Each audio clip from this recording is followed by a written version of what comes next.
Assalamualaikum warahmatullahi wabarakatuh. Kami dari kelompok 3 akan mempresentasikan tentang prinsip-prinsip komunikasi interpersonal.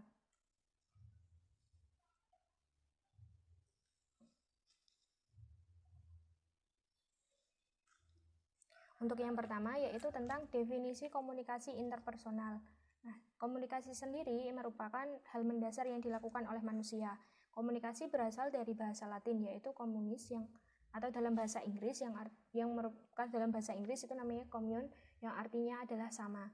Nah, komunikasi interpersonal atau interpersonal communication merupakan komunikasi yang dilakukan secara langsung, tatap muka, dan saling mempengaruhi, mendengarkan, memberikan pernyataan, saling terbuka. Nah, kepekaan adalah cara paling efektif dalam merubah sikap, opini, dan tingkah laku seseorang dengan efek umpan balik atau feedback secara langsung. Nah, untuk yang selanjutnya akan disampaikan oleh pemateri yang kedua. Selanjutnya, ciri-ciri komunikasi interpersonal. Jadi yang pertama itu keterbukaan. Nah, komunikator bereaksi secara jujur terhadap simulasi yang datang. Untuk yang kedua, empati. Jadi, orang yang berempati mampu memahami motivasi dan pengalaman orang lain. Yang ketiga, untuk dukungan. Dukungan ini hubungan interpersonalnya terhadap sikap yang mendukung. Jadi di dalamnya tuh harus mendukung. Nah, yang keempat, perasaan atau rasa positif. Jadi perasaan positif dapat diciptakan komunikasi agar efektif dan kondusif. Nah, yang kelima, kesetaraan. Jadi pengakuan kedua pihak yang saling memahami dan menghargai agar efektif dalam melaksanakan komunikasi interpersonal. Terima kasih. Saya Siti Makfiroh akan menjelaskan tujuan dan fungsi komunikasi interpersonal. Komunikasi interpersonal memiliki tujuan dan fungsi untuk menyampaikan pesan yang feedbacknya diberikan secara langsung. Fungsi komunikasi interpersonal ada beberapa, di antaranya yaitu mengenal diri sendiri dan juga orang lain. Salah satu cara untuk mengenal diri sendiri ialah melalui komunikasi interpersonal atau komunikasi antar pribadi. Kemudian komunikasi antar pribadi memberikan kesempatan untuk membicarakan mengenai diri sendiri. Dengan membicarakan diri sendiri kepada orang lain, maka dapat diperoleh pandangan baru mengenai diri sendiri dan memahami lebih dalam tentang diri sendiri, perihal sikap dan perilaku. Kemudian yang kedua yaitu mengetahui dunia luar. Komunikasi interpersonal juga memungkinkan untuk memahami lingkungan dengan baik berkaitan dengan objek, peristiwa maupun orang lain. Yang selanjutnya yaitu menciptakan dan memelihara hubungan menjadi bermakna. Manusia diciptakan sebagai makhluk individu sekaligus makhluk sosial, sehingga tercipta hubungan sosial dengan orang lain.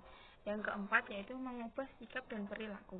Dalam komunikasi antar pribadi, seringkali manusia berupaya menggunakan sikap dan perilaku orang lain.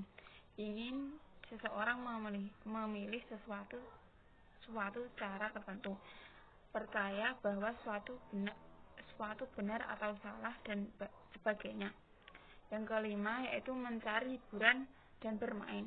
Bermain merupakan kegiatan untuk memperoleh kesenangan. Bercerita dengan teman tentang kegiatan atau peristiwa, kejadian lucu atau pembicaraan yang lain merupakan kegiatan yang bertujuan untuk memperoleh hiburan. Komunikasi yang seperti ini dilakukan karena bisa melepas suasana keseriusan, ketegangan, dan kejenuhan. Dan yang terakhir yaitu membantu orang lain.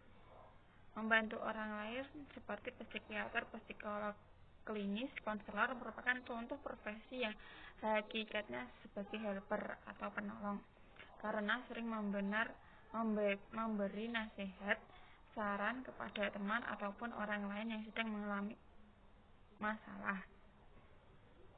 Sekian, selanjutnya akan dijelaskan pemateri yang selanjutnya.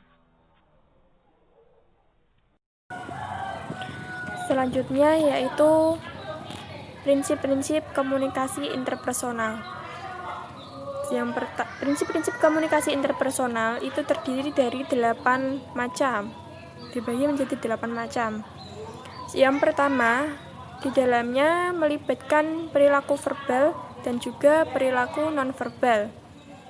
Kemudian yang kedua, komunikasi interpersonal itu melibatkan perilaku yang spontan, tepat, dan rasional. Yang ketiga, komunikasi antar pribadi tidaklah statis, melainkan dinamis. Gitu. Yang keempat, komunikasi interpersonal melibatkan umpan balik pribadi. Kemudian yang kelima, hubungan interaksi dan koherensi. Jadi dalam komunikasi interpersonal ini pernyataan yang satu harus berkaitan dengan pernyataan yang lain. Kemudian yang keenam, komunikasi antar pribadi dipandu oleh tata aturan yang bersifat intrinsik dan bersifat ekstrinsik. Jadi dalam komunikasi interpersonal, komunikasi antar pribadi itu nanti akan dipandu oleh aturan-aturan yang bersifat intrinsik dan juga bersifat ekstrinsik. Gitu. Kemudian yang ketujuh yaitu komunikasi antar pribadi merupakan suatu kegiatan dan juga suatu tindakan. Yang terakhir, yang kedelapan, dalam komunikasi interpersonal ini melibatkan bidang persuasif. Itu tadi penjelasan dari saya dan juga teman-teman. Kurang lebihnya mohon maaf. Wallahul muwaffiq ila aqwamit thoriq. Wassalamualaikum warahmatullahi wabarakatuh.